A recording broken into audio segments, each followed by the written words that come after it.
मेरी जिज्ञासा है, जैसे महाराज जी मैं पिछले 11 साल से जॉब कर रहा हूँ। मैं एक एनजीओ से भी जुड़ा हुआ हूँ, नॉन फंड ऑर्गेनाइजेशन से। पर मैं देख रहा हूँ जैसे कि मंदिर में लोग पुण्य कमाने के लिए जाते हैं और घर के पुण्य को नाश कर देते हैं। जैसे अपने बड़े बुजुर्गों को गाली देते हैं, उनको समय पे भोजन नहीं देते हैं।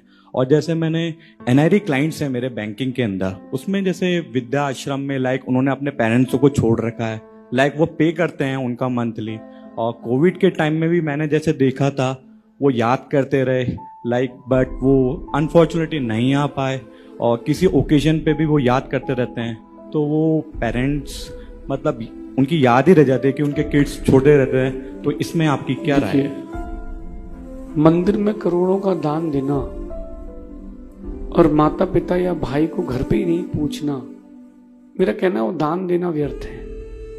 अपेक्षा समझिएगा, दान दिया उसका पुण्य तो मिलेगा, लेकिन वो व्यर्थ जैसा ही है। तुमने अपनी जिम्मेदारी नहीं निभाई और आप अगर किसी मान कसाई के लिए या बाहरी दिखावे के लिए पार्टीज में जा रहे हो, बड़े बड़े लोगों के साथ उठना बैठना है, वो किसी काम का नहीं। और ये रेशियो जैनों में बहुत ना के बराबर है। मैं जैनों की बात कर रहा हूं। जैन दर्शन इस बात की शिक्षा नहीं देता। कुछ हो सकते हैं पापी, विशेष पापी, लेकिन जैन दर्शन में रेशियो नहीं है। तो मैं बोलूंगा गलती माता पिता की है, बच्चों की नहीं है। पहले से संस्कार क्यों नहीं दिए? हमने तो अपने पिताजी से कभी ऊंची आवाज में बात ही नहीं करी। उन्होंने कुछ बोल दिया तो मुंडी नीचे करके जी कर लिया।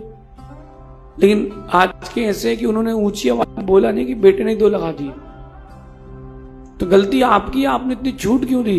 इतनी पढ़ाई मत कराओ, इतना लायक मत बनाओ कि वो आपको नालायक समझने लगे। गलती माता पिता की मानूंगा पहली बात। अब बच्चों का क्या कर्तव्य बनता है?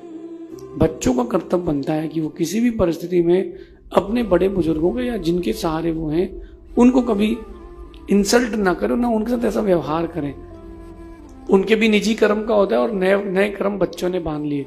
समाज से मेरा कहना है ऐसे लोगों के पास अपन को टोली बना के जाना चाहिए। अपने बच्चों का बर्थडे है, आपकी एनिवर्सरी है, वहीं मनाना चाहिए। कभी महावीर जयंती का जुलूस किसी अनाथ आश्रम की तरफ भी ले जाओ, उनसे जाके मिल आओ, तो लगेगा कि महावीर भगवान का उपदेश हमारे लिए सार्थक हुआ है, ऐसा समझिए।